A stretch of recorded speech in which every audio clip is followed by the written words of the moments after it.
우리가 이번에 이제 DRC를 마치고 그다음에 여름 성경학교를 통해서 이제 중고등부 아이들한테 이번 여름에 우리가 받았던 이런 메시지를 전달하는 어떤 그런 기회로 우리가 인도받고자 하는데, 오늘 제가 말씀드리고자 하는 내용은 한 5가지 정도 돼요.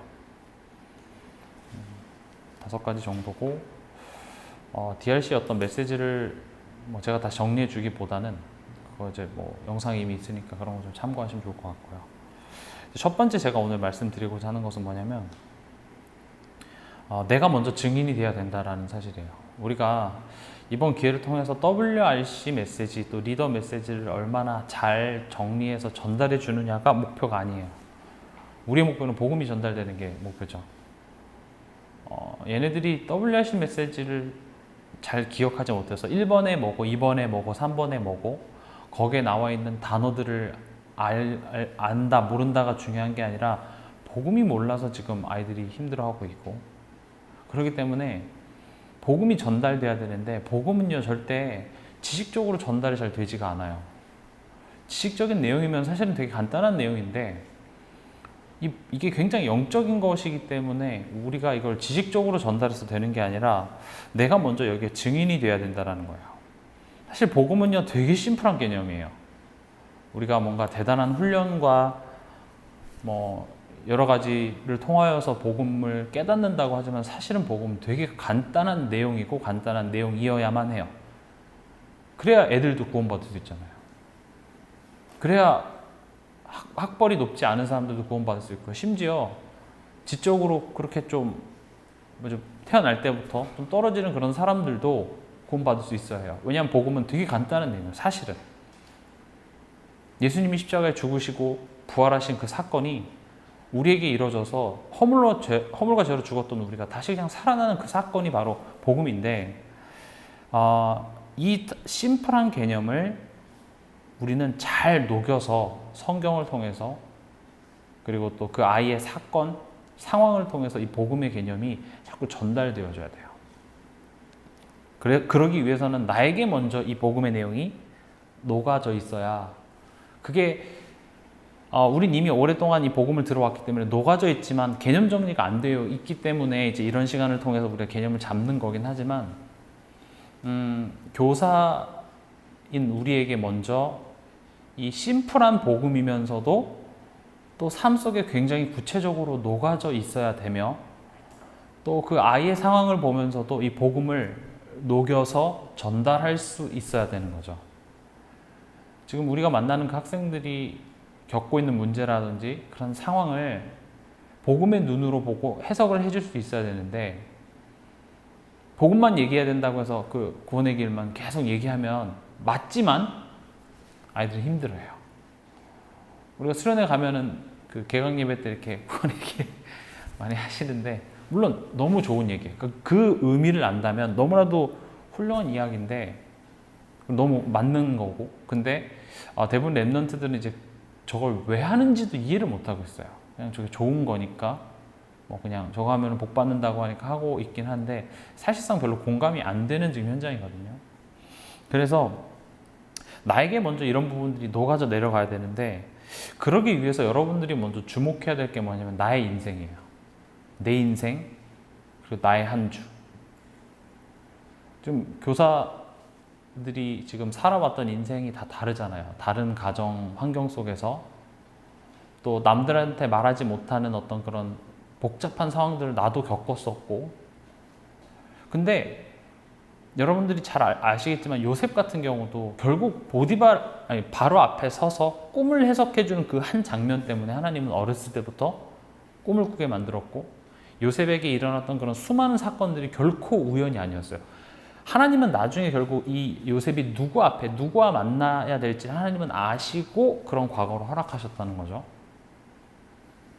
그리고 우리가 또 잘 아는 모세라든지 성경에 나온 수많은 랩런트들의 과거를 보면 그때 당시에는 이해가 되게 안 되지만 지나고 나서 보니까 이 만남 때문에 하나님은 이런 과거를 허락하셨구나가 이해가 되는 것처럼, 하나님은 여러분들이 이번 수련회를 통하여서 이번 여름 성경학교를 통해서 누구를 만나고 누구에게 복음을 전달해 줘야 될지 하나님 이미 알고 계세요. 그럼 시공간을 초월하고 전능하신 하나님이라면 나의 과거에 나의 아픔, 상처, 이런저런 문제와 사건을 그냥 어이구 미안해 나도 실수했어 이런 게 아니라는 거죠. 하나님은 그런 모든 사건과 환경과 문제들을 이유가 있어서 나에게 먼저 허락하신 거예요.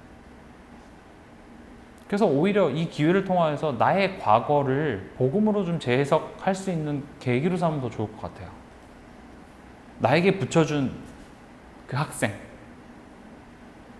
지금 뭐 최근에 다락방 시작한 선생님도 계시는데 괜히 붙여준 게 아니라니까요. 그냥 사람이 누구 좀 해보세요 해서 하는 것 같지만 그것조차도 하나님의 주권 속에서 이루어졌다면 과거에 내가 받았던 상처 있잖아요. 우리 가정은 왜 이러며 우리 부모님은 왜 이렇고 내가 그때 왜 그런 실수를 했을까라고 생각되어지는 나의 어떤 인생사를 이 복음의 눈으로 주목하여 바라봤을 때 거기서 이 복음 메시지가 찾아져야 돼. 그게 복음으로 재해석되어질 때에 이제 그걸 가지고 랩넌트한테 쓰면 좋아요.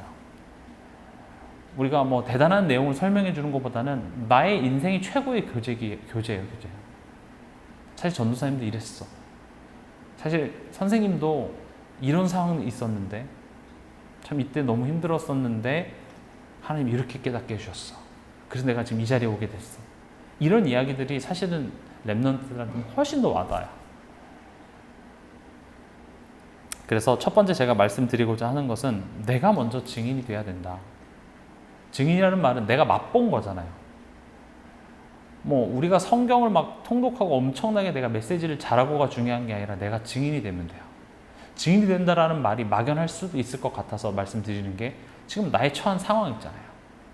지금 오늘 내 삶 속에서도 나도 그렇게 썩 잘 누리지 못하고 나도 솔직히 말하면 이 중고등부 아이들한테 이래라 저래라 할 수 있는 입장도 안 되는 나예요. 다시 말하면 나도 오늘 그리스도의 능력이 필요하다라는 거죠. 그래서 여러분들이 기회가 되면은 로마서 7장 8장을 한번 읽어보면 좋아요. 로마서 7장 마지막 부분에 보면 바울이 내 마음속에 두 소리가 있는데 맨날 싸움되는 거죠. 그러면서 오호라 나는 공고한 자로다 라고 얘기를 해요. 그 말은 바울은 매일 삶 속에서 복음 아니면 안 되는 나 자신이 매일 발견되니까 8장에 가서 그 그리스도의 생명의 성령의 법으로 내가 해방됐다라는 사실이 더 크게 와닿을 수 있어요. 어찌 보면 우리의 연약함이 우리에겐 유익해요. 그래서 우리는 매일 복음 아니면 안 됨을 인정하니까요. 저를 포함해서 여기 있는 모든 교사들이 완벽하지가 않잖아요. 복음을 가지고 있고 뭐 랩넌트고 뭐 얼마나 이 전도운동에 오래 있었냐 상관없이 우리는 또 우리 삶 속에서 어떤 문제 앞에서 내게 드러나고 내 관점으로 그걸 해석이 자꾸 되어지는 나의 모습인 거죠. 그래서 교사들이 먼저 그런 나의 연약함 속에서 그리스도의 능력을 의지하는 것, 그게 선행되어져야 돼요.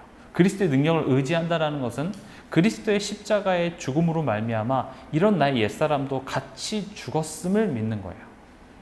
믿음이라는 개념 자체가 지금 당장 내 현실은 전혀 그런 것 같지가 않음에도 불구하고 나는 하나님의 말씀에 그렇다고 하니 나는 그 말씀을 믿는 거죠.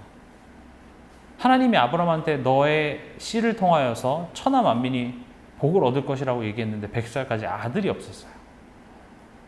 그럼 현실이 안 그러잖아요. 아니 뭐 내 자녀를 통하여서 천하 만민이 복을 얻으려면은 아들을 1년에 한 명씩 줘도 모자라잖아요.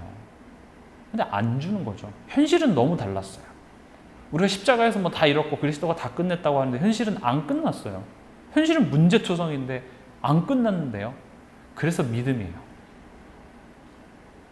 믿음은 우리 눈으로는 보여지지가 않아요.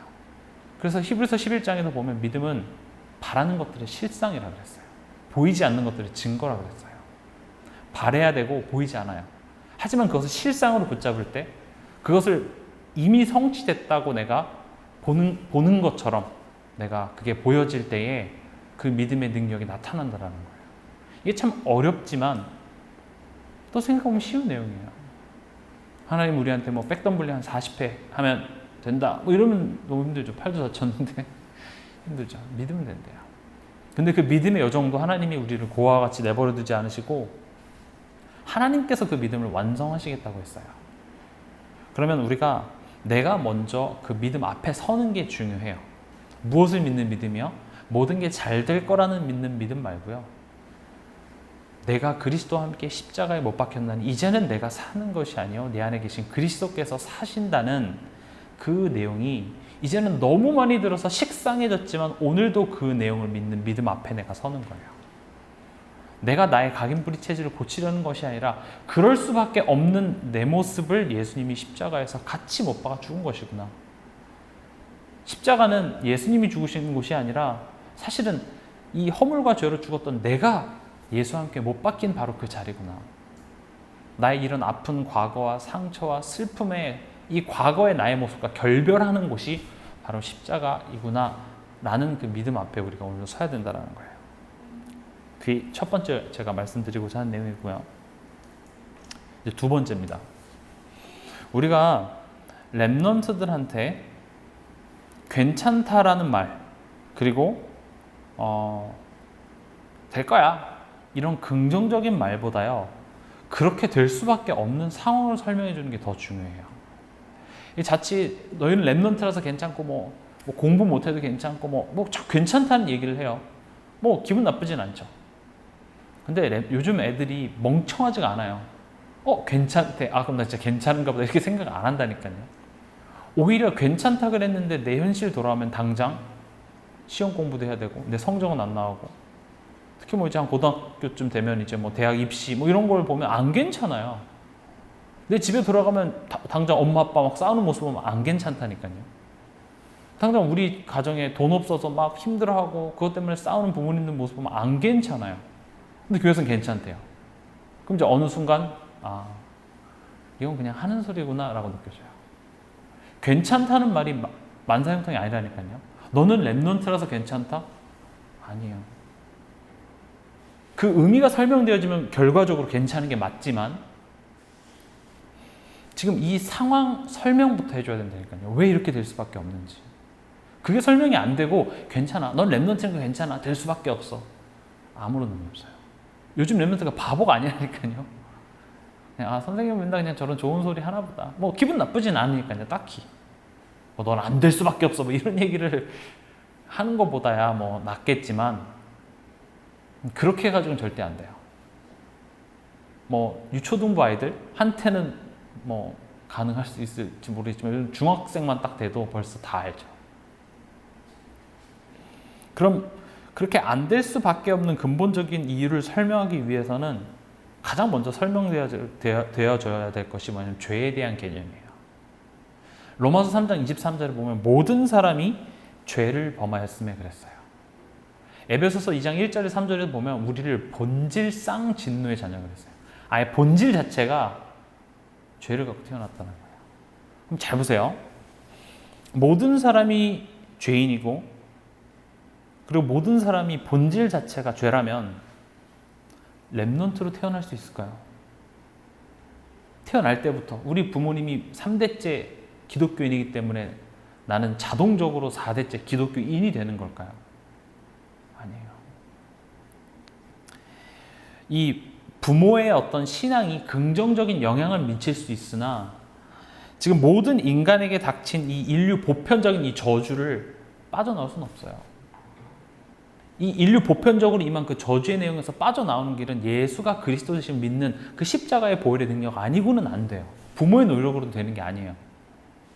제가 왜 이런 이야기를 하냐면 많은 사람들이 착각하는 것 중에 하나가 내가 내 아이를 임신했을 때 내 아이를 가졌을 때 기도로 키웠고 막 찬양도 불러주고 성경도 읽어주고 어렸을 때 누구 자녀? 하나님 자녀. 하나님 어디 있어? 이렇게 하면 하나님 자녀라고 생각해요. 물론 그럴 수도 있죠. 물론 특별한 하나님의 은혜가 임하면 뭐 세례 요한 같은 경우도 태 속에서부터 하나님이 뭐 택했다. 가능한 이야기예요. 그러나 성경은 그런 특별한 상황을 제외하고는 모든 사람이 죄를 범하였으면 그랬어요. 우리 모든 인간은 본질상 진노의 자녀예요. 믿음의 열매들이 긍정적으로 영향을 끼칠 수 있으나 내가 받은 구원이 유전되진 않아요. 그럼 노아의 후손들은 다 하나님 자녀로 태어나야죠. 그렇잖아요. 요셉의 후손들은 다 하나님 자녀여야 되는 거 아니에요. 내가 받은 구원은 유전되는 내용이 아니에요. 다시 말하면 제가 이런 내용을 왜 얘기하냐면 어찌 보면 지금 와 있는 렘넌트들이 처음으로 인격적으로 복음을 들을 수 있는 기회가 될 수 있다는 거예요. 왜 렘넌트들이 저러죠? 우리는 렘넌트라고 불러주지만 사실은 이 복음을 믿지 않을 수도 있어요. 이게 우리가 제 불신자다 이렇게 얘기할 내용은 아니나 그건 우리가 알 수 없죠. 저 렘넌트가 진짜 뭐 복음을 받았는지 안 받았는지 우리 그건 판단할 수 없어요. 제가 진짜 하나님 자녀인지 아닌지 우리가 판단할 수 없어요. 그러나 우리 마음에는 혹시나 이번 기회가 이 렘넌트에게 처음이자 마지막으로 복음이 인격적으로 들어갈 수 있는 기회가 될 수 있다는 거예요. 착각 속에 있거든요. 내가 동산교회에서 어렸을 때부터 자랐기 때문에 나는 당연히 하나님 자녀일 거라고 생각하는데 그건 아무도 모르는 거죠. 그렇잖아요. 우리 부모님이 장로님이고 우리 부모님이 권사님이라는 것 자체가 나를 하나님 자녀로 만들어 주질 않아요. 그냥 교회를 다녔을 뿐이에요. 교회 안 가면 혼나니까. 용돈이 깎이니까. 엄마가 하도 뭐라고 하니까 교회 나와는 주지 사실 저 내용이 나와 전혀 상관없을 수도 있어요. 제가 그렇다고 우리 교회 렘넌트들이 뭐 하나님 자녀 아니다 이런 얘기를 하는 건 아니고 그러나 우리 교사의 마음에는 저 또한도 제가 사역을 하면서도 그런 마음을 가지고 해요. 우리 목사님이 어떤 집회에 가서 복음 구원의 길을 막 설명하고 이 시간 예수님 영접하실 분 손 드세요 하니까 이 교회에서 수석 장로님 있잖아요. 교회 뭐 평생 다니신 몇십 년 다니신 그 수석 장로님 손을 들면서 사실 너 영접 안 한 것 같다면서 가능한 일이에요. 어쩌면 이 복음을 믿지 않아서 렘넌트들이 예배 드릴 수 없는 모습일 수도 있어요. 그럼 우리는 그가 생명을 가졌냐 안 가졌냐 우리가 판단할 내용은 아니고요. 우리는 이 복음을 전달해 줘야 돼요. 지금 렘넌트들이 이 죄에 대한 개념 자체도 굉장히 모호해요. 죄라고 했을 때 엄마 말을 잘 듣고 PC방을 안 가고 그리고 밤늦게까지 핸드폰을 안 하는 것이 죄를 안 짓는 거 이렇게 생각하기도 하고요. 또 예배 시간에 안 조는 거, 집중 잘하는 거, 뭐 이제 이런 것들이 죄의 반대 개념으로 생각하는데 그게 죄가 아님을 물론 그렇게 할 수밖에 없는 죄의 열매들이고 진짜 죄에 대한 부분들이 좀 설명이 되어져야 돼요. 죄에 대한 어떤 그 원죄에 대한 근본적인 개념 여러분들도 잘 알죠. 우리가 태어날 때부터 우리의 본질이 아예 부패된 상태 속에 태어나는 것. 쉽게 예를 들면 해적선 이렇게 그려가면서 태어날 때부터 해적선 안에 태어난 거예요. 근데 이제 그런 개념을 설명하면서 사실은 그런 개념 정리와 함께 지금 우리 부모님이 왜 저런지가 죄를 통해서 이해가 되어줘야 된다는 거죠. 그게 훨씬 더 빨라요. 죄에 대한 어떤 신학적인 개념을 설명해 줘봤자 이렇게 아픔하지 몰라요. 왜 우리 부모는 저렇게 싸울 수밖에 없지? 왜 우리 가정에 이런 문제가 자꾸 찾아오지? 이런 것들을 가지고 죄가 설명이 되어져야 돼요. 그럼 이건 되게 개인적인 어떤 예를 가지고 죄가 설명될 수 있거든요. 그럼 아이들과 이런 죄에 대한 프로그램을 해봐도 되게 괜찮아요. 어떤 엄마는 우리 엄마는 맨날 밤만 되면은 술을 드세요.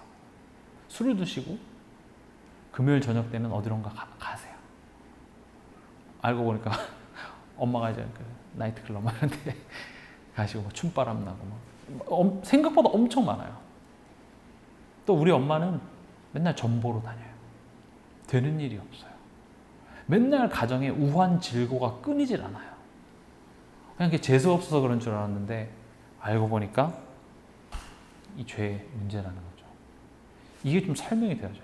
애들은 이게 왜 우리 가정이 왜 이런지 몰라요. 그래서 그냥 그게 원망인 거예요. 빨리 난 그래서 이 집구석을 나가고 싶은 거예요.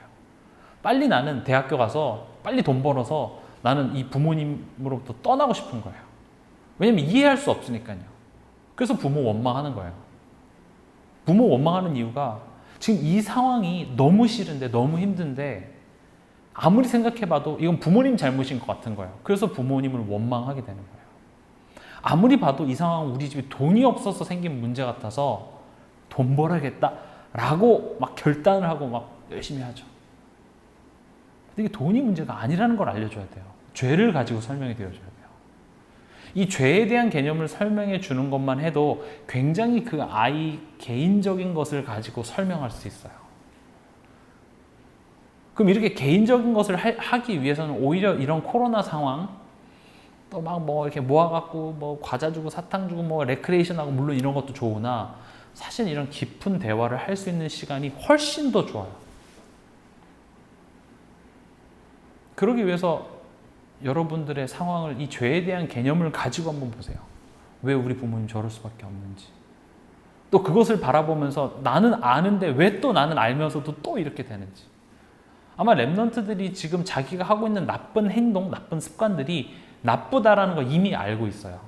이렇게 하면 내일 예배에 지장이 된다는 것 알고 있지만 멈출 수 없어요. 그럼 이게 의지 박약일까요? 물론 의지가 약한 부분도 있을 수 있겠죠. 근데 이게 죄에 대한 부분에 대해서 이 죄의 개념을 가지고 설명이 되어져야 돼요. 우리가 태생 자체가 허물과 죄로 죽은 상태 속에서 태어났어요. 에베소서 2장 1절에서 3절 여러분들이 한번 읽어볼게요. 읽어보면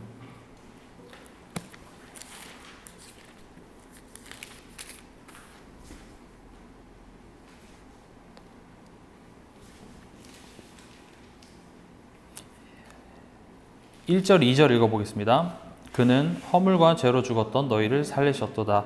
그때 너희는 그 가운데서 행하여 이 세상 풍조를 따르고 공중 권세 잡은 자를 따랐으니 곧 지금의 불순종의 아들들 가운데서 역사하는 영이라. 3절까지요. 전에는 우리도 다 그 가운데서 우리 육체의 욕심을 따라 지내며 육체와 마음에 원하는 것을 하여 다른 이들과 같이 본질상 진노의 자녀이었더니.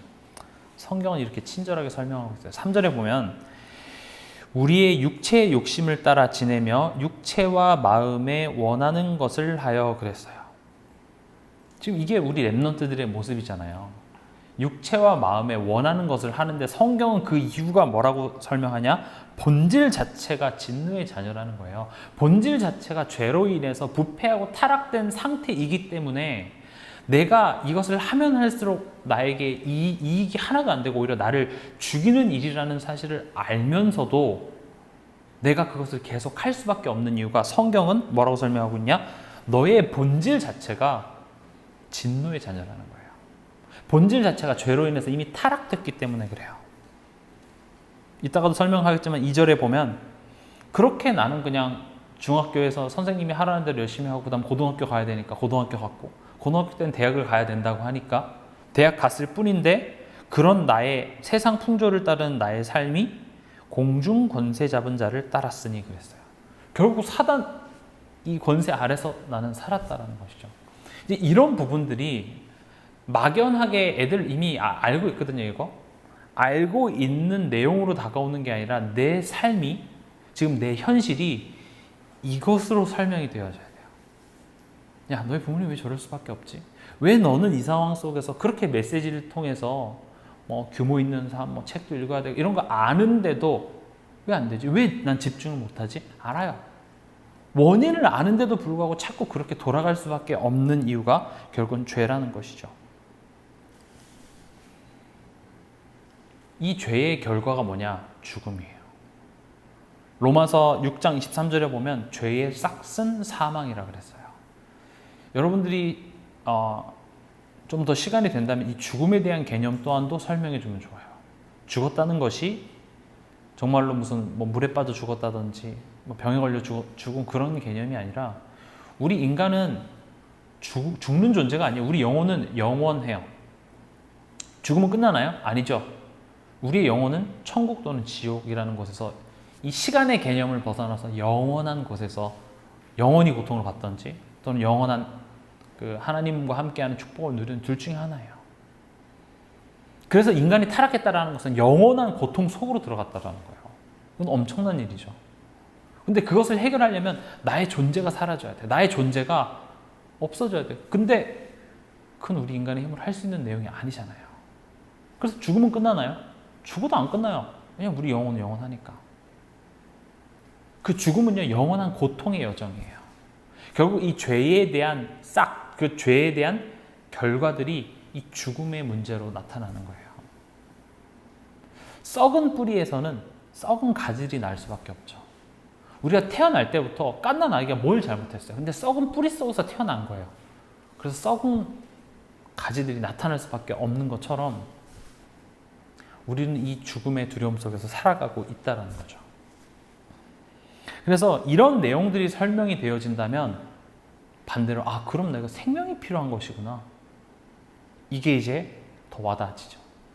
여기서 말하는 생명의 개념은 예수님이 갑자기 나한테 찾아서 막 인공호흡을 해줘서 나를 살려준다라는 개념이 아니라 이 영원한 죽음의 여정 가운데서 내가 해방되는 거예요. 나는 이러고 싶지 않았는데 자꾸 이렇게 될 수밖에 없는 영적인 문제에서 해방되는 거예요. 우리 가문에 계속 내려오는 이 저주와 재앙 속에서 내가 해방되는 거예요. 그게 끝나는 거예요. 거기에 종지부를 찍는 거예요. 그게 생명이에요. 만약 너가 그렇게 원망하는 너의 부모님에게도 이 생명이 들어간다면 너네 부모님이 싸우지 않아도 되는 비밀이 여기 있어. 이런 부분들이 설명이 되어줘야 됩니다. 또 괜찮다는 말보다 그렇게 될 수밖에 없는 근본적인 첫 번째 이유가 이제 죄의 개념이었고요. 두 번째는 사단의 활동이에요. 우리 고린도후서 4장을 한번 찾아볼게요.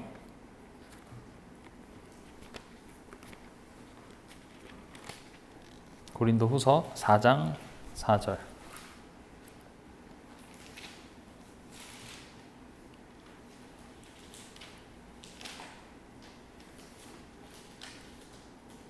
같이 읽겠습니다. 그 중에 이 세상의 신이 믿지 아니하는 자들의 마음을 혼미하게 하여 그리스도의 영광의 복음의 광채가 비치지 못하게 함이니 그리스도는 하나님의 형상이니라. 사단이 하는 일은요, 우리 렘넌트들의 마음을 혼미하게 해서 그리스도의 영광의 복음의 광채가 비치지 못하게 해요. 혼미하게 해요.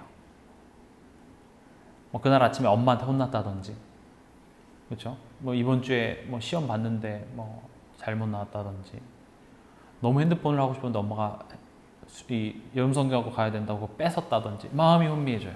어떤 이유에서든지 마음이 혼미하게 와서 여기 와서 앉아갖고 이렇게 영혼이 나간 채로 엄마 믿고 빨리 이 방구석을, 이 집구석을 내가 나가야 되는데, 이런 생각에 사로잡히게 해서 결국 그리스도의 광채만 비치지 못하게 한다는 거죠.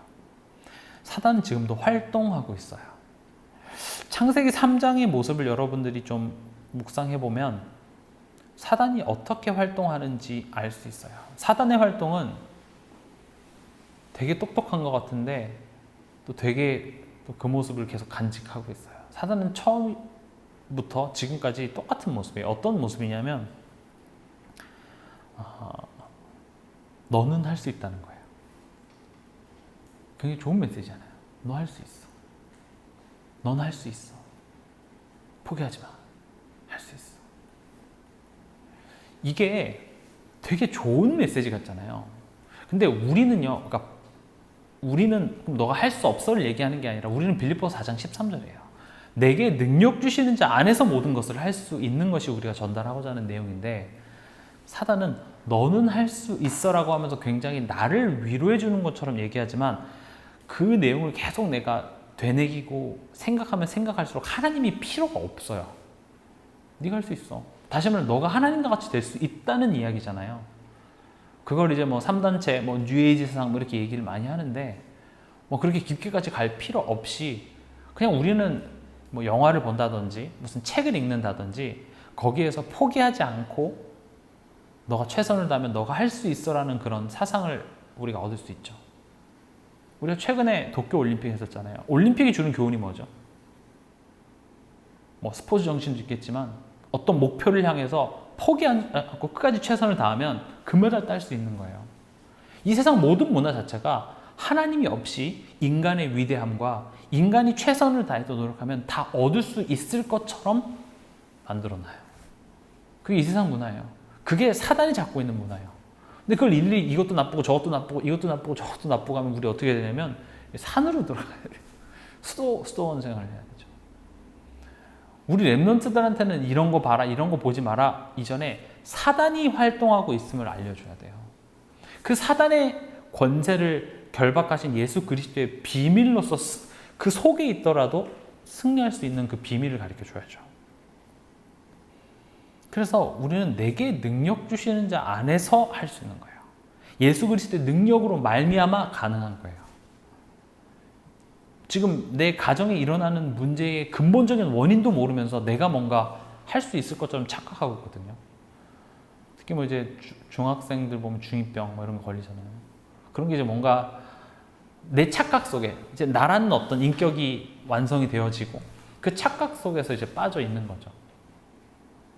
근데 그런 아이들의 마음을 사단이 딱 붙잡고 있어서 이 그리스도의 복음의 광채만 비치지 못하게 하는 거예요. 그래서 오히려 렘넌트들한테요, 내 힘으로 뭔가 안 되어지는 그런 한계나 위기 상황이 축복임을 알려줘야 돼요. 야, 그게 축복이야. 그게 얼마나 축복인 줄 아니? 대부분 지금 렘넌트 여기에 딱 걸려있거든요. 내 힘으로 안 돼요. 한계 맞았어요. 나는 어렸을 때 이런 꿈을 꿨고, 근데 그 꿈조차도 어디서 비롯된 거냐면 이 사단이 나 중심으로 내가 열심히 하면 할 수 있을 것이라는 그런 사상도 들어가 있고요. 지금 이 가정을 벗어나고 돈이면 되고 성공해야 된다라는 어떤 잘못된 문제 인식에서 형성된 꿈을 가지고 뭔가 나아가려고 하는데 지금 현실에 딱 묶여 있는 거죠. 근데 만약에 그대로 나아가면 진짜 위험한 거예요. 오히려요, 그런 잘못된 꿈에서 시작돼서 내가 내 힘으로 뭔가 해보려고 하는 그 상황 속에서 내가 한계를 맞았다는 게 엄청난 축복임을 얘기해 줘야 돼요. 왜냐면 세상은 내 힘대로 되지가 않아요. 뭐 이 교사분들도 이제 적지 않은 나이잖아요. 하다 보면 이게 내 뜻대로 인생이 참 되어지지가 않아요. 그렇잖아요. 나는 몇 살에 취직하고 몇 살에 연애하고 뭐 그래서 몇 살에 결혼하고 애는 몇 낳고 뭐 이런 거 아무리 계획한들 내 뜻대로 안 돼요. 내 뜻대로 된다 한들 그게 내 마음에 그 빈 곳을 채워주지도 못해요. 그래서 오히려 지금 시작점에 와 있는 렘넌트들에게 처음부터 내 힘으로 안 되는 이런 상황이 오히려 감사한 것이라고 얘기해 줘야 돼요. 왜냐면 사단의 활동은 네 힘으로 할 수 있는 것처럼 보여줘서 나중심, 그게 류목사님 그냥 말씀하시는 나중심 이렇게 얘기하시는데 그걸 풀어서 설명해 주면 이렇게 메시지가 나오게 되죠. 그럼 너는 할 수 없어가 아니에요. 네 힘은 안 돼. 네 공부 열심히 하려고 하지 마. 어차피 안 돼. 그런 차원의 내용이 아니라 물론 공부를 열심히 하면 공부 잘하겠죠. 그리고 또 이걸 잘못해서 절대 불가능이라 그랬어. 이번 중간고사는 절대 불가능이야. 뭐 이렇게 그지 좀 뭔가 잘못된 거고. 그런 개념이 아니라 여기서 말하는 절대 불가능은 이 인간의 어떤 근본적인 걸 얘기를 하는 거죠. 공부를 잘 해도 안 되는 내용이라는 거예요. 그래서 이런 내용들이 설명되어질 때에 그리스도가 필요한 이유가 반대로 강조가 되어지는 거예요. 그리스도가 아니면 안 되는 이유가 설명되어져야 오히려 반대로 그래서 그럼 그리스도가 중요한 것이구나. 아무리 제가 오직 그리스도 막 1000번 만번 막 예수는 그리스도 막 이렇게 외치라고 애들한테 해도 그게 왜 필요한데? 이게 설명이 안 되면 애들이 멍청하지가 않다니까요. 애들이 착해서 그냥 와서 이렇게 와서 들어주고 있는 것 뿐이에요. 하지만 속으로는 지금 벌써 집에 가서 이따 게임하고 햄버거 하나 엄마한테 말해갖고 배달시켜서 먹고 머릿속으로는 지금 딴 생각 다 하고 있죠. 근데 그리스도가 필요한 이유가 설명이 되어줘야 돼요. 지금 그 아이가 겪고 있는 그 고민과 가정의 상황과 지금 그 아이만이 알고 있는 어떤 그런 그 아이의 한계 맞은 그리고 문제 속에 있는 그런 상황이 이 근본적인 것으로 설명이 되어져야 그래서 나는 그리스도가 필요한 존재구나가 깨달아지는 거예요. 오늘 이제 전달해야 될 제가 3번째입니다. 첫 번째는 내가 먼저 증인돼야 된다. 두 번째는 괜찮다는 말보다 그렇게 될 수밖에 없는 근본적인 이유를 설명하라. 세 번째입니다. 그럼 그리스도가 필요한 이유를 설명했으면 그럼 이제 그 그리스도의 일을 하신 분이 누구라고 우리는 얘기를 해야죠? 예수라고 얘기해야 되죠. 그리스도의 일을 하셨다라는 것 자체가 지금 우리의 근본적인 문제가 죄 문제잖아요. 이 죄 문제를 죄의 싹은 사망이기 때문에 누군가가 대신 죽어야만 하고요. 우리의 근본 문제가 사단에게 붙잡혀 있는 그 문제이기 때문에 누군가가 대신 이 사단의 권세를 멸해야 되고요. 우리의 근본 문제가 하나님과의 관계가 단절된 것도 모자라서 원수가 된 관계가 됐기 때문에 누군가가 중재자가 나서서 이 둘 관계를 회복시켜 줘야 되는 거예요. 그분을 그리스도라 그래요. 그리고 우리 인생은 그리스도가 필요해요. 근데 그 그리스도 되신 분이 누구라고 믿는 거예요? 예수라고 믿는 거예요. 죄 문제를 누군가는 해결해야 된다니까요. 누군가는 사단의 권세를 멸해야 되고 누군가는 하나님과의 관계를 회복해야 되는데 예수님이 그 그리스도의 일을 하셨는데 어디서 했어요? 십자가에서 했어요. 그래서 십자가는 우리에게 능력이 되는 거예요. 그래서 십자가만 강조하는 거예요. 왜냐하면 예수님이 실제로 그 문제를 십자가에서 죽으심으로 대속하셨기 때문에, 예수님이 십자가에서 죽으심으로 죽음의 권세 잡은 자 사단을 멸하셨기 때문에, 예수님이 실제로 십자가에서 죽으심으로 말미암아 하나님과 나와의 막힌 담을 허시고 하나님과의 관계를 회복시켜 주셨기 때문에 그래요. 어디서요? 십자가에서. 그래서 우리는 그리스도 아니면 안 되는 이유를 그 아이의 상황을 가지고 설명이 되어지면서, 그래서 그리스도께서 고난받으시고 죽으시고 부활하셔야만 하는 당위성에 대해서 설명이 되어져야 돼요. 우리가 잘 아는 이사야 53장 있죠. 거긴 예수님이 고난 받으셔야만 하는 그 이유가 잘 설명되어져 있어요. 그가 찔림은 우리의 허물 때문이래요. 그가 상함은 우리의 죄악 때문이라는 거죠. 그가 징계를 받고 그가 채찍에 맞음으로 우리가 나음을 누리는 그 당위성에 대해서 이사야 53장은 설명을 하고 있어요. 예수님이 고난 받으셨구나가 아니라 그런 너의 가정 때문에, 지금 자살을 고민하고 우울증에 시달리는 너의 그 인생을 위해서 예수님은 고난 받으셔야만 했어. 예수님의 고난은 그냥 예수님이 고난 받은 것이 아니라 너를 위한 고난이야. 너가 그 사실을 믿을 때 넌 거기서 정말 빠져나올 수 있는 거야. 그 사실을 믿는 믿음의 능력이 너를 치유하는 거야. 거기서 정말 나음을 얻게 하는 거야. 근데 우리는 모두 양 같아서 그냥 예수님이 하나님한테 저주받아서 저렇게 되는가 보다 라고 생각한다고 이사야 53장에 나오고 있죠. 근데 그게 그냥 예수님이 고난받으신 것이 아니라 나 때문이라는 거예요. 나의 인생을 위함이라는 거죠. 그걸 믿는 거예요. 그게 전달되어져야 돼요. 그리고 예수님이 죽으셔야만 하는 이유가 뭐죠? 우리가 잘 아는 히브리서 2장 14절 한번 볼게요.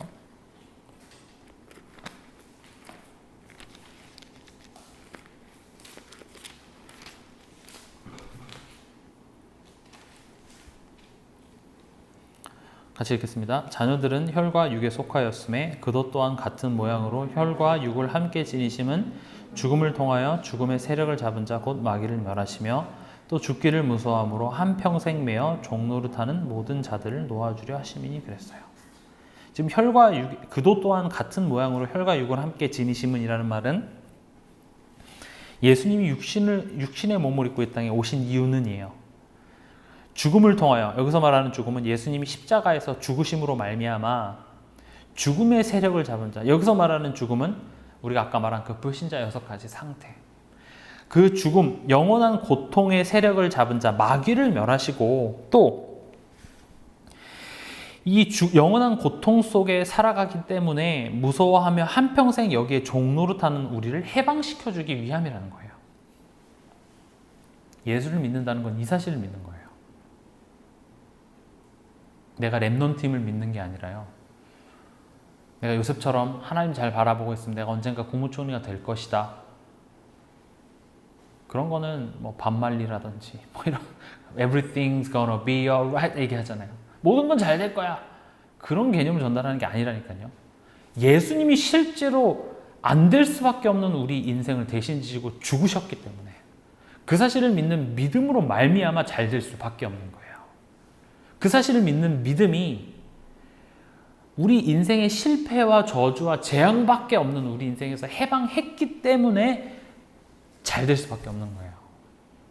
근데 그 앞에 복음의 내용이 삭제된 채, 그게 생략된 채 잘 될 거야 라는 말은 사실은 복음 아니고도 어디서나 들을 수 있는 그냥 긍정적인 메시지일 뿐이라는 거죠. 그건 별로 힘이 안 돼요. 그런 메시지 들을 거면 굳이 교회 올 필요 없죠. 유튜브 들어가도 요즘 뭐 긍정적인 메시지들 많잖아요. 아니 뭐 교보문고나 이런 서점 가서 이렇게 자기개발서 이런 거 보면 긍정적인 메시지 되게 많습니다. 오히려 그런 긍정적인 메시지는요, 저기 불교라든지 명상운동 하는 데는 더 잘 얘기해줘요. 근데 지금 랩런트들에게 필요한 건 그게 아니야. 설마 그게 도움이 된다 해도 그것도 거짓말이에요. 안 돼요. 긍정적으로 생각한다고 잘 될까요? 절대 그렇지가 않습니다. 긍정적인 생각이 허물과 죄로 죽었던 우리에게 생명이 되어지지가 않아요. 긍정적인 생각 앞에 사단이 떠나가지가 않아요. 그래서 그리스도는, 예수님은 육신의 몸을 입고 이 땅에 오셔서 십자가에서 죽으셔야만 했는 거예요. 그 죽으심의 십자가의 능력이 나에게 전달될 때, 그 예수 그리스도와 내가 연합될 때의 그 능력으로 힘입어서 내가 그 저주의 장에서 빠져나왔기 때문에 그 사실을 믿는 믿음으로 말미암아 잘 될 수밖에 없는 거예요. 그리고 예수님이 왜 부활하셔야만 했죠? 죽었는데 바바밤 이렇게 막 이렇게 탁 뚫고 나와서 이 자식들 너희들이 나를 찔렀어? 하면서 내가 하나님이야 자식아 하면서 내가 얼마나 대단한지 보여주겠어. 그런 의미의 부활이 아니에요. 로마서 한번 볼게요. 로마서 6장.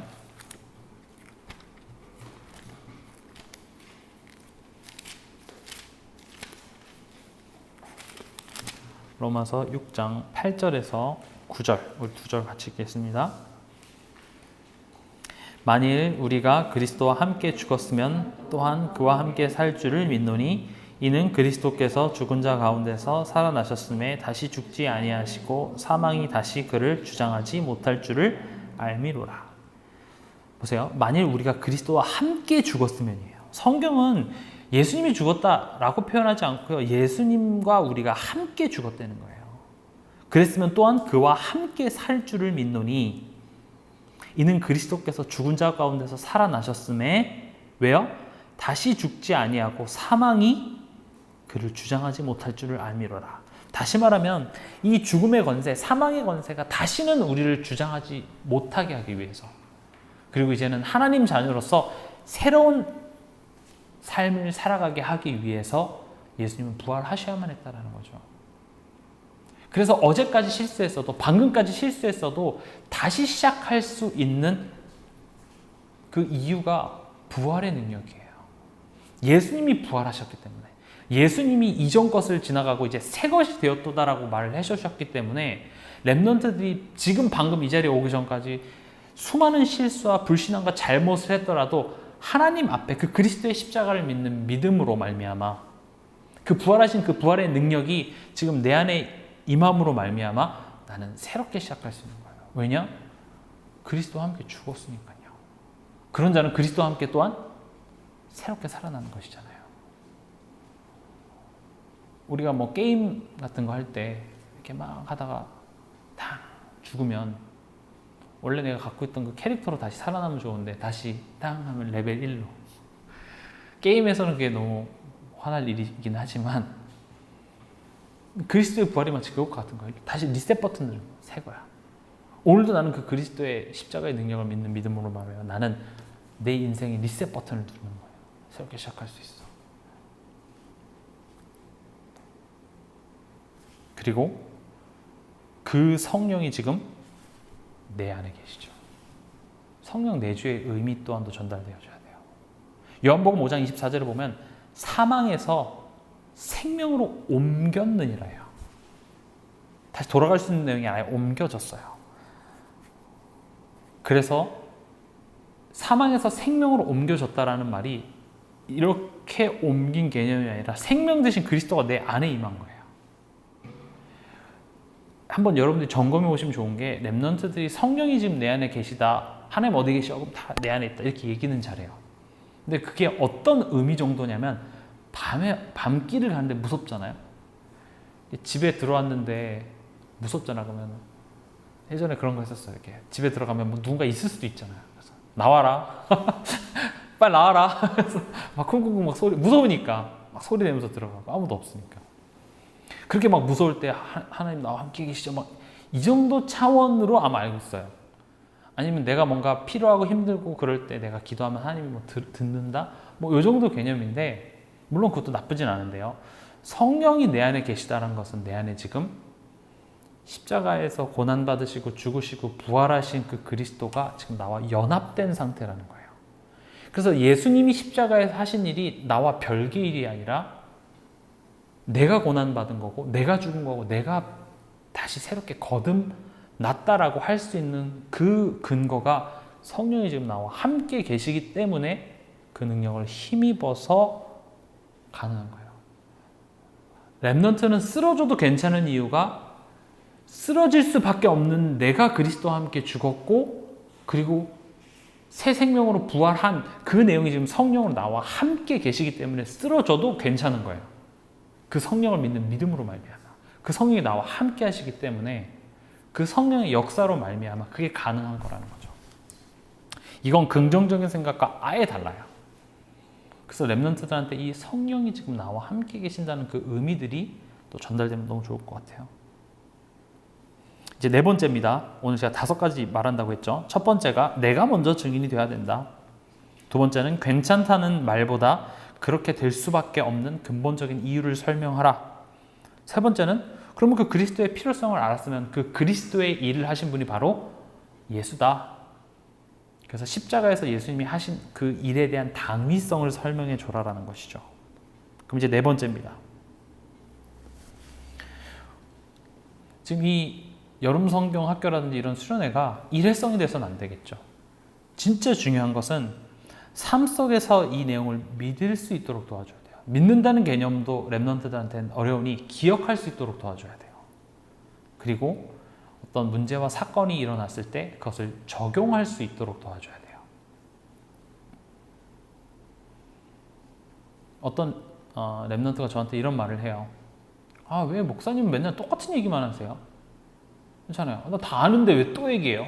또 얘기해요. 자꾸 그래요. 그래서 제가 맞아, 자꾸 또 얘기하시지. 근데 문제가 뭔지 알아? 내가 그 문제에 대한 답이 3번이라는 걸 알려주면 너 집에 가서 2번 찍어. 3번이야. 근데 집에 가면 또 2번 찍어갖고 틀린 답안지 갖고 왔어요. 왜 틀렸죠? 아니 3번이라고. 아 3번이군요. 또 집에 가서 2번 찍어갖고 그 다음 주에 와서 또 틀렸어요. 그럼 어떻게 해요? 아, 그래 2번이 답이라고 하자. 라고 하는 건 진짜 나쁜 놈이죠. 올바른 교사는 뭐야? 3번이야. 3. 하나, 둘, 셋. 2 아니야. 3이야. 아 그렇군요. 근데 또 집에 가서 2번 찍고 그걸 이제 몇십 년 하는 거예요. 그래서 목사님은 똑같은 얘기를 할 수밖에 없어요.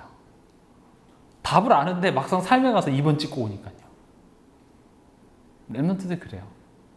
답을 너무 잘 아는데 싹 교회 나가는 순간 그 답이라는 사실은 아는데 막상 그 시험지 보면 또 이제 내가 그 문제를 풀고 있어요. 어차피 풀어도 못 푸는 문제를 내가 막 뭐지? 3번은 아닌 것 같아. 2번인 것 같아. 이러고 있다니까요. 그래서 3번만 얘기해 줘야 돼요. 언제요? 2번으로 내 손이 가려고 때 아니야 3번이라 그랬어. 그러면서도 2번을 찍어도 괜찮아요. 어쨌든 3번이 답이라고 말했다라는 사실을 기억할 수 있을 때까지요. 그래서 진짜 인생에 또 다른 문제 만났을 때 3번을 찍을 수 있을 때까지 또 다른 시험지가 나왔을 때 또 3번을 찍을 수 있을 때까지 계속 도와줘야 돼요. 허물과제로 죽었다라는 상태가 뭐냐면 3번이라고 답을 들었는데 또 집에 가서 2번을 찍을 수밖에 없는 우리 모습이 허물과제로 죽은 우리예요. 그걸 보고 영적 문제라 그래요. 3번으로 가려고 그러는데 내 손을 막 이렇게 하는 그게 사단의 역사예요. 그래서 3번을 계속 들어야 돼요. 그래서 삶 속에서 이걸 믿고 적용하고 지속할 수 있도록 도와주는 좋은 시스템이 뭐냐? 그게 중고등부 예배예요. 그래서 이 중고등부 예배, 또 각 기간 예배가 있겠죠. 그 예배 때 내가 뭔가 해야 되니까 하지 말고요. 여러분들이 진짜 좀 연구하시면 되게 좋아요. 어떻게 하면 이 아이들한테 이 메시지가 전달할 수 있을까? 그래서 좀 더 우리가 이제 중고등부 같은 경우도 이 메시지만 그냥 한 설교 하나만 해서 올린다기보다는 또 렘넌트들이 이거를 삶 속에서 들을 수 있게 이걸 쪼개서 뭐 영상을 만들어 보기도 하고요. 이런 것들을 다양한 어떤 방법으로 풀어내면 너무나도 좋죠. 여러분들끼리 교사들끼리 토크쇼를 해도 괜찮아요. 진짜로요. 뭐 라디오 방송을 해도 괜찮고요. 뭐든지 어떻게든지 렘넌트들이 삶 속에서 문제 딱 만났을 때 3번임을 기억할 수 있도록 자꾸 도와주는 그런 연구와 그런 것들이 필요해요. 어떻게 하면 이 아이들한테 이걸 전달해 줄 수 있을까? 그걸 보고 기도라 그래요. 물론 랩넌트 이름 적어놓고 기도하는 것도 중요한데 어떻게 하면 이걸 이렇게 잘할 수 있을까? 제가 지금 조용인 선생님이랑 같이 지금 한 2연장을 가는데 조용인 선생님은 이 아이들 어떻게 하는지 알아요? 막 퍼즐, 막 뭐 준비, 막 바리바리 그래서 애들이 너무 좋아하는 거예요. 막 옛날에는 막 메시지 들려고 그러면 엄마 와서 방해하고 하는데 오지도 않아 이제. 딱 책상에 자리 잡아가지고 용인 선생님이랑 같이 하려고. 근데 그게 별거 아닌 것 같잖아요. 근데 어떻게 하면 이 아이들의 수준에 맞게 복음을 적용할 수 있을까에 대한 연구가 기도예요. 근데 그렇게 기도하는 현장에는 반드시 성령이 역사하십니다. 이따 뒤도 말씀드리겠지만. 그래서 그냥 내가 해야 되니까 그냥 메시지 툭 던지고 말고 그런 차원이 아니라 좀 그 아이가 무엇 때문에 고민하고 어떤 성향이고 어떤 가정의 백그라운드를 가지고 있는지 얘는 지금 뭘 고민하고 있는지 이런 부분들을 좀 자세히 대화를 통해서 얘기하면서 이 아이에게 어떻게 하면 이걸 잘 전달해 줄 수 있을지에 대한 고민들이 필요한 것입니다. 그리고 아이들로 하여금 기도할 수 있도록 도와주세요. 중고등부 아이들 뭐 또 다른 기관도 있겠지만 뭔가 대단한 영적인 기도, 하나님 세계복음화 하기 위해서 이런 기도 말고요. 그냥 사소한 것부터요. 괜찮아요. 뭐 물론 기도가 뭐 영적인 기도가 있고 육적인 기도가 있을 수 있겠지만 사실은 내가 지금 이 시간에 기도한다는 자체가 되게 영적인 거예요. 그렇잖아요. 기도 시작을 하나님 아버지라고 부르잖아요. 그럼 너가 지금 하나님 아버지라고 부르고 있다는 사실, 그리고 예수 그리스도의 이름으로 기도하고 있다는 사실, 그 의미 조금 얘기해 주면서 기도해. 괜찮아. 지금 핸드폰을 너무 하고 싶은데 엄마가 핸드폰을 뺏었어? 그럼 기도해. 하나님 엄마의 마음을 감동시켜서 핸드폰을 돌려주시옵소서. 괜찮아요. 왜 안 돼요? 지금 그 아이가 기도를 하고 있는 거예요. 하나님을 의지하고 있는 거예요. 내 힘으로 이해되지 않은 상황 속에 기도하고 있잖아요. 하나님 우리 반 애들은 다 아이폰 갖고 있는데 나만 삼성이에요. 이거 어떻게 된 일이에요? 아이폰 주시옵소서. 기도하라고 해주세요. 유치한 것 같지만 그렇지가 않다니까요. 그 아이 수준에게 있어서는 아이폰이 없는 게 세상이 무너질 일이에요. 왜 그 아이가 아이폰이 없는 문제는 뭐 시시껄렁한 이야기고, 왜 우리 가정에 집 사는 문제는 어마어마한 일이에요? 아니에요. 똑같다니까요. 그 아이 수준에, 그 아이 상황에서는 그게 지금 어마어마한 일인 거예요. 우리도 어마어마한 일이 터졌을 때 기도하잖아요. 똑같아요. 포인트는 아이들로 하여금 기도할 수 있도록. 괜찮아. 그런 작은 것도 괜찮아. 예전에 지금 이제 지선옥 목사님 되셨는데 그 지선옥 목사님이 집사님 시절에 어린이 사역을 하셨을 때에 이 아이들의 어떤 그 간증문을 가지고 이제 책을 낸 게 있어요. 뭐 아시는 분도 있겠지만 저도 어렸을 때 그거 읽으면서 참 유치하다 뭐 이런 생각 많이 했거든요. 학원 끝나고 너무 짜장면이 먹고 싶은 거예요. 그래서 하나님 짜장면 먹게 해주세요. 뭐 학원차 오는 길에 했는데 엄마가 집에 갔는데 짜장면을 시켜 놓으셨다. 할렐루야. 뭐 그거예요. 근데 이게 되게 웃긴 것 같잖아요.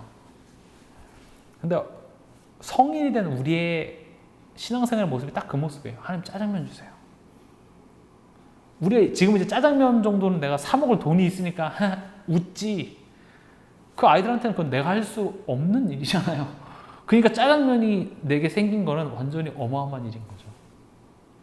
무슨 말을 제가 하고자 하냐면 하나님이 우리를 훈련해 나가시는 방법이 결국은 내 힘으로 할 수 없는 그런 상황. 난 이렇게 됐으면 너무 좋겠는데 그런 갈등하는 상황을 통해서 하나님을 바라보게 만드신다는 거예요. 물론 우리 랩런트들의 기도가 항상 그 짜장면에 아이폰에 머물러 있어서는 안 되겠으나 그런 사소한 문제에서부터 하나님을 의지하는 것이 되어줘야 된다는 거죠. 거기서부터 시작되는 거예요. 우리가 그랬듯이. 어차피 이 중고등부 예배를 통해서 계속 복음은 선포되어질 테니 선명하게 선포되어질 것이고 세계복음화에 대한 비전은 선포되어질 것이니 지금은 그냥 한 스텝씩 걸어가면 되는 거예요. 지금부터 랩런트들이 막 기도할 때 주여 세계복음화의 주역이 되게 하여 주시옵소서. 뭐 21세기 뭐 이런 이야기 안 해도 괜찮아요. 차라리 마음에도 없는 기도하는 것보다 그냥 솔직하게 지금 내가 아이폰 갖고 싶은 나의 상태를 하나님께 아뢰는 게 더 저는 솔직하다고 생각해요. 그래서 아이들한테 기도할 수 있도록 도와주세요. 그리고 이제 말씀 운동이죠. 말씀 운동은 되게 중요해요.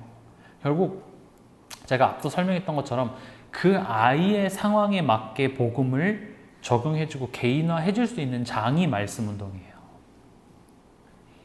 그렇게 말씀 운동하다 보면 아이가 어떤 문제가 생기고 사건이 생기고 엄마와의 트러블도 생기고 할 때 오히려 그런 문제와 사건을 이 아이에게 복음화할 수 있는 복음화의 기회로 삼으세요. 네가 왜 그랬어가 아니라 그때 너 왜 뭐 그런 행동을 할 수밖에 없었지? 너도 되게 억울했겠구나. 너도 사실 이게 잘못된 건 알고 있지? 알고 있대.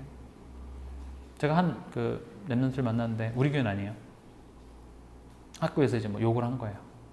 욕을 해가지고 뭐 학교 좀 문제가 생겼어요. 그래서 집에 온 거예요. 그래서 참 감사한 게 제가 그 부모님이랑 다락방을 하고 있어서 옛날 같았으면 부모님 너 새끼 일로 와 하면서 좁혔을 텐데 이게 이제 그렇게 해서 될 문제가 아닌 걸 아는 거예요. 그래서 부모가 얘기를 한 거죠. 왜 그랬을까? 왜 어떤 상황이었어? 내가 다른 선생님을 통해서 담임 선생님으로 듣기로는 이랬다고 했는데 왜 그랬지? 그러니까 그 아이도 그 아이 나름대로의 상황이 있었던 거죠. 그러면 그 상황에서 그런 행동하는 것이 과연 최선이었을까? 근데 본인도 알죠. 최선이 아니었는데 알매도 불구하고 왜 그렇게 될 수밖에 없었지? 이제 그런 내용을 가지고 그럼 첫 번째는 이 아이도 누군가 내 마음을 이해해줘서 좋고요. 또 자기도 차분히 그 상황을 이렇게 짚어가면서 내가 그때 참 이런 선택을 안 할 수도 있었는데 왜 그런 선택을 했지? 하면서 이제 이런 것들을 영적인 시각으로 재해석을 해주는 거예요. 그래서 우리가 그리스도가 필요해. 선생님도 있잖아. 잘 안 되더라. 선생님도 그렇게 메시지 많이 듣고 많이 해도 또 나도 잘한다고 하는데 어떤 상황 되면 참 후회하는 선택할 때가 되게 많아. 근데 그 선택을 후회하는 것보다 그렇게 선택할 수밖에 없는 그 근본은 성경은 얘기를 하고 있는데 그걸 보고 원죄라고 해. 그걸 보고 사단이 역사한다고 해. 근데 그 문제를 그리스도께서 해결하셨어.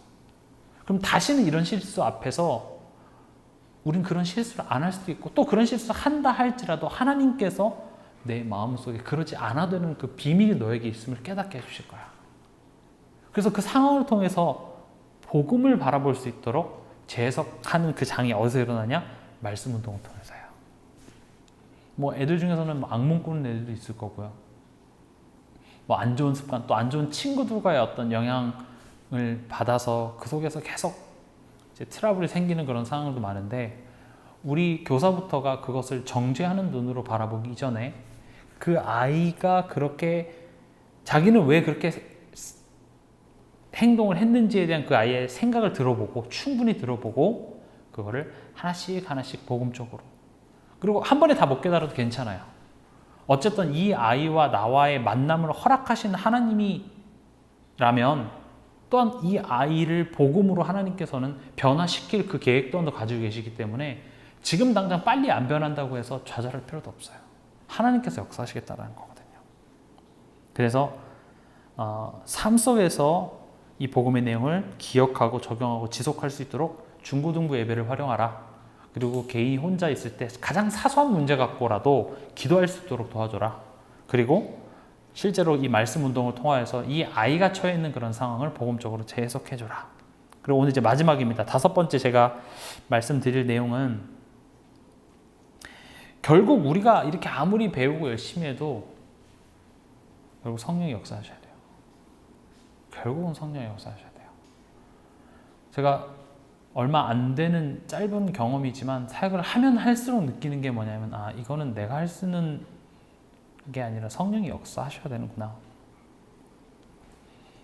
그래서 기도해요. 우리가 이번 주 강단 말씀 출애굽기 15장 들었죠. 출애굽기 15장에 지금 그 스루라는 광야를 가고 있는데 물이 없어요. 그리고 모세를 따르는 사람들이 한 가족을 책임지는 것도 꽤나 벅찬 일인데 지금 수십만 명의 사람들이 모세 한 사람 바라보고 지금 따라가고 있는데 물이 없는 상황이에요. 할 수 없어요. 그리고 뭐 열심히 해서 물이라고 찾았는데 먹어보니까 쓰네. 마실 수 없는 물이에요. 그 앞에서 모세가 했던 건 뭐냐? 기도했어요. 대책회의를 한 게 아니에요. 야, 자갈이랑 숯 이런 거 좀 모아봐. 그래갖고 뭐 베어그릴스처럼 이렇게 막 뭐 만들어고 물 걸르고 그런 걸 한 게 아니라 하나님께 부르짖었어요. 되게 미련한 것 같잖아요. 아니, 뭔 소리예요? 대책을 세워야죠. 근데 그 미련한 것 같은데 모세는 하나님께 부르짖었어요. 그때 복음의 하나님의 말씀의 능력이 임했는데 그 쓴물이 어떻게 됐어요? 단물로 변했어요. 나의 연약함의 쓴물, 나의 과거 아픔의 상처가 많으면 많을수록 더 좋아요. 복음의 능력이 임하면 뭘로 바뀌어요? 다 단물로 바뀌어요. 오히려 쓴물 많이 받아오는 사람 더 이기지 뭐. 다 단물이잖아요. 아이씨, 다네. 그래서 우리 교사들이 나는 못하는데요. 난 이런 게 부족한데요. 나는 이게 연약한데 괜찮아요. 복음의 능력이 임하면 그 쓴물이 다 뭘로 바뀌어요? 오히려 단물이에요. 오히려 나의 연약함이 많기 때문에 더 그리스도만 나타낼 수 있어요. 오히려 내가 말주변도 없고 내가 오히려 애들한테 막 그렇게 친화력있게 못해도 괜찮다니까요. 오히려 그래서 더 그리스도의 능력만 나타낼 수 있어요. 그래서 여러분들이 아이들을 바라볼 때에 선입견을 버리려고 하지 말고요. 복음의 능력이면 된다라고 하는 그 믿음 속으로 들어가세요. 선입견은 안 버려지더라고요, 사실은. 저도 해보려고 하니까 안 버려져요. 근데 복음이면 된다는 그 믿음을 붙잡으니까 선입견도 버려지더라고요. 우리가 이런 사역을 통해서 내가 아이들에게 도움을 주는 것 같지만 사실은 그 과정 속에서 나도 동시에 도움을 받아요. 어찌 보면 내가 더 큰 은혜를 받는 걸 수도 있어요. 그래서 하나님이에요. 하나님이 하시는 일이기 때문에 도움 주는 사역자도 살고 대상자도 살아나는 거죠. 그래서 이제 여러분들이 실천할 두 가지 사항에 대해서 말씀을 드리면, 첫 번째로 아이들을 두고 기도부터 하세요. 기도 없이 절대 되지가 않아요. 저도 예전에 목사님께서, 저희 아버지죠, 목사님께서 뭐 기도해라, 뭐 사모님도 기도해라, 이런 말이 좀 이해가 안 됐어요. 빨리 준비해야 되는데 무슨 기도야. 근데 이제 조금씩 알 것 같아요. 기도해야 돼요. 기도하지 않고서는 할 수 있는 일이 아니에요. 제가 잘 설득해서, 잘 설명해서, 뭐 제가 아까 뭐 좋은 프로그램 만들려고 했는데 사실은 그런 프로그램 이전에 기도해야 돼요. 그 좋은 프로그램도 그 프로그램을 통해서 성령이 역사하셨기 때문에 그 사람이 변한 거지, 우리가 어떤 대단한 걸 해서 한 건 아니에요. 또 이걸 잘못 알아도 그럼 아무것도 하지 말자라는 내용은 아니에요. 우리가 할 수 있는 최선을 하되 그 이전에 뭐가 깊이 깔려야 된다는 것이냐 하면 기도의 내용이 깊이 깔려져 있어야 된다는 거죠. 이게 첫 번째 실천 사항이고요. 두 번째 실천 사항은 뭐냐? 나의 영적 상태를 관리하세요. 이게 그대로 전달돼요. 내 영적 상태가 아이들한테 그대로 전달돼요. 다시 말하면 내 안에 빛이 선명하면 선명한 대로, 내 안에 뭐가 많이 껴있으면 많이 껴있는 대로 전달돼요. 그래서 될 수 있으면 여러분들 이번 주에는 사단이 틈이 될 수 있는 것들 미리 좀 차단하는 것도 괜찮아요. 뭐 어떤 교회에서는 뭐 미디어 금식을 하기도 한다는데 뭐 그렇게까지는 제가 얘기는 안 하고, 어쨌든 나에게 있어서 사단의 틈이 될 수 있는 것들을 미리 차단하는 것도 전 좋다고 생각해요. 왜냐면 진짜 이 아이들한테 내가 증인으로 서기 위해서는, 그렇다고 내가 뭐 여름 성경하고 바로 직전에 무슨 안 좋은 일이 생겼고 나는 못하겠어요, 내 영적 상태 그대로 전달되는데 저는 못하겠어요, 그렇게까지는 할 필요는 없어요. 적당히. 근데 중요한 것은 이런 내용을 여러분이 인지하시라는 거예요. 진짜 내 영적 상태를 관리해야 되겠구나. 정리하겠습니다. 오늘 5가지 얘기했어요. 내가 먼저 증인이 돼야 된다. 괜찮다는 말보다 그렇게 될 수밖에 없는 근본적인 이유를 설명하라. 그리고 그리스도가 그래서 필요하기 때문에 그리스도의 일을 하신 분인 그 예수, 십자가의 당위성을 설명하라. 그리고 이 내용을 삶 속에서 기억하고 적용하고 지속할 수 있도록 중고등부 예배 활용하고 말씀 운동 활용하고, 그래서 이 아이들이 삶 속에서 혼자서 기도할 수 있도록 도와주라. 그리고 5번째, 우리 모든 노력 이전에 그 모든 것 위에 결국은 성령께서 역사하셔야 되기 때문에 복음의 능력이면 된다는 그 믿음 속으로 들어가는 기도를 회복하라. 그리고 2가지 실천사항, 아이들을 두고 진짜 기도해라. 그리고 나의 영적 상태를 관리하라. 이 내용을 기억하시면서 이번 여름 성경학교가 오히려 내가 살아나는, 또 내가 응답받는 그런 시간으로 인도받았으면 좋겠습니다. 결국 이번에 DRC 1, 2, 3강의 내용은 제가 오늘 말씀드린 이 내용을 그냥 이 그루톡이라는 단어를 설명하면서 얘기를 한 거예요. 거기 나온 그냥 단어들을 설명하면서 한 거기 때문에 꼭 여기 있는 내용을 다 하려고 하면 너무 많을 수도 있어요. 사실 이 DRC 1강의 내용, 그 한 강의 내용도 어른들한테는 좀 많게 느껴질 수도 있거든요. 이걸 아이들한테 다 꾸겨 넣으려고 그러면 애들 질려요. 그렇게 안 해도 괜찮고요. 좀 핵심이 되는 내용을 그 아이의 상황에 맞게 전달하는 데 조금 더 포커스를 두면 더 좋을 것 같아요. 우리 이 시간 합심으로 기도하겠습니다.